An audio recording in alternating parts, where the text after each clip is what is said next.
But you got to wipe those tears and get up and take care of your Father's business.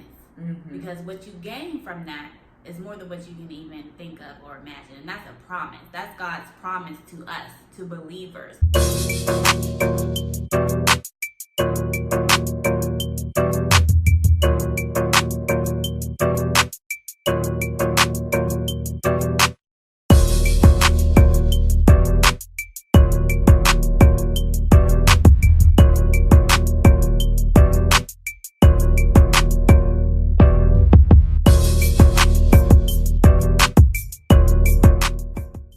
And that's good, because a lot of times God will remove things that we're too dependent on.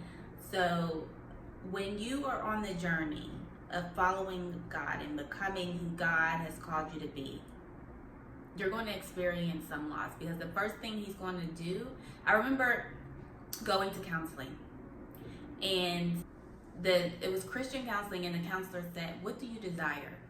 Put 3 things. And no one has ever asked me that. That was really the start of my journey, because I never really knew what I wanted for myself. I was told what I needed, but I never really thought about it for myself. So he said, "What do you desire?" And my first thing that I wrote down in my journal, I said, "I desire to have an intimate relationship with God." I kid you not, the next week, I lost my job. I lost my long-term boyfriend at the time. I lost the close relationships, the family members, and it was just me and God.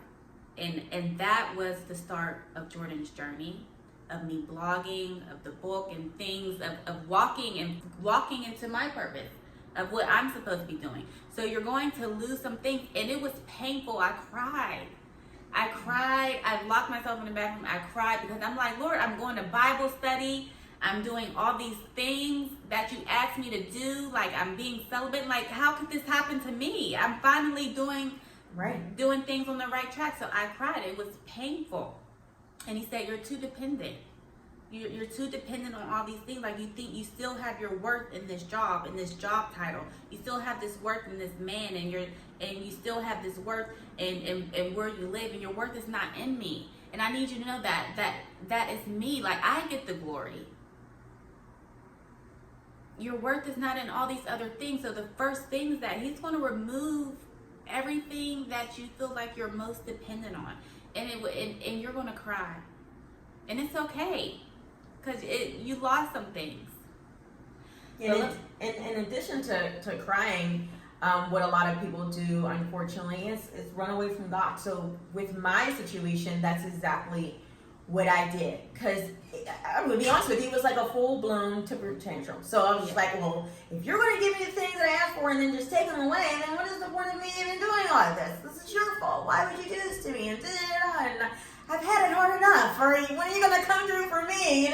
What about so-and-so? And you don't do, and then that leads you into resentment, and that leads you into thinking that you're going to do your own thing. And I did do my own thing, and I had my own repercussions for that. So that was hard. And trying to come back to God, even after acknowledging, okay, these things were my fault, and I could have did this a different way. It still is a tender, situation. It's still tender to me. So, I am, walking back to God and really trying to find my footing and really build back up that intimacy. But God knows your heart. He knows my heart. He knows, I know what happened. I know what decisions you made. I know how you felt about it, but I'm still here.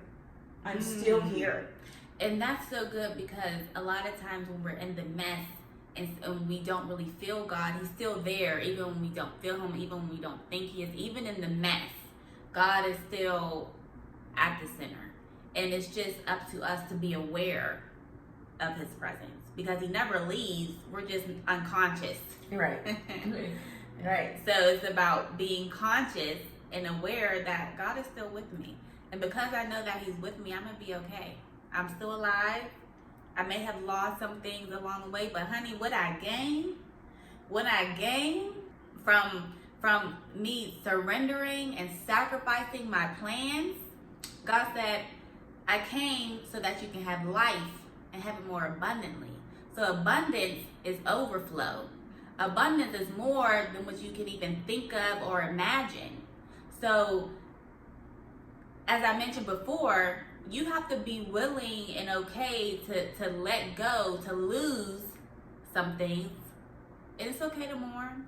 It's okay to hurt because that's all you knew. But you got to wipe those tears and get up and take care of your Father's business. Mm-hmm. Because what you gain from that is more than what you can even think of or imagine. And that's a promise. That's God's promise to us, to believers, to people who have sacrificed.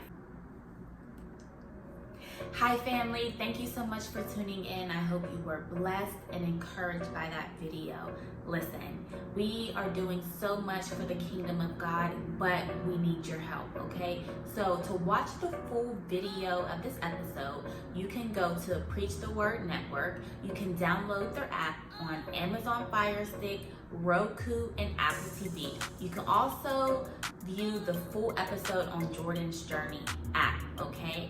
If you would like it to take it a step further and donate to Jordan's Journey Ministries so we can continue to create uplifting and motivational content like this, you can donate in the description box below. We thank you so much. Again, until next time, I'm Jordan Thorpe, and God loves you so much, and so do I.